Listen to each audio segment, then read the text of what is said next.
اپنی قبر کو سنوار کے جانا ہے۔ اب دیکھیں خالق کائنات جل جلالہ نے ایسے لوگوں کی تعریف قرآن مجید کے اندر بیان فرمائی ہے جو آپ بیٹھے ہو، آپ اس سال ثواب کی محفل سجا کے بیٹھے ہو، اپنے مرحومین کے لیے بخشش و مغفرت کی دعا کرنے کے لیے بیٹھے ہو،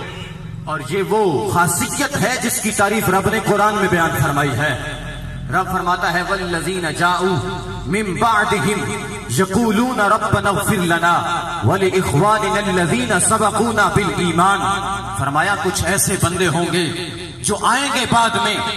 مگر ان کی دیگر خصوصیات میں سے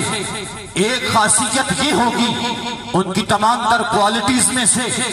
ایک کوالٹی یہ ہوگی کہ وہ جب اپنے لیے دعا مانگیں گے فقط اپنی ذات کے لیے نہیں بلکہ اپنے سے پہلے جانے والے مسلمانوں کے حق میں بھی مجھے رب سے دعا مانگیں گے۔ تو یہ وصف خالق کائنات جل مجدہ الکریم نے قرآن مجید کے اندر بیان فرمایا ہے، کہا کہ آنے والے بعد میں آئیں گے،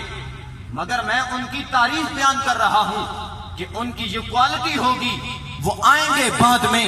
مگر جب اپنی ذات کے لیے مجھے رب سے مانگیں گے تو فقط اپنی دعاؤں میں اپنی ذات کے لیے نہیں، اپنے سے پہلے جانے والے مرحومین کی بھی بخشش و مغفرت کی دعا کا مجھ سے سوال کریں گے۔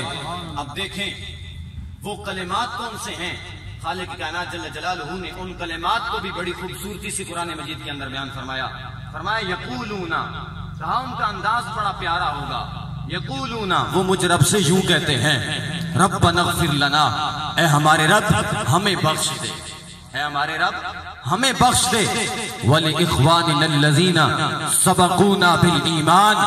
اور ہے اے ہمارے رب ہمارے ان بھائیوں کو بھی بخشش کا پروانہ عطا فرما دے جو حالت ایمان میں سے ہم سے پہلے اس دنیا کو چھوڑ کے جا چکے ہیں۔ اب یہ وہ کام ہے جس کی تعریف رب کائنات نے قرآن مجید کے اندر بیان فرمائی ہے، اور یقیناً آپ اس تعریف کے مستحق ہیں کہ آپ جو آئے ہیں آپ وہ لوگ ہیں کہ جن کی تعریف قرآن مجید کے اندر رب نے خود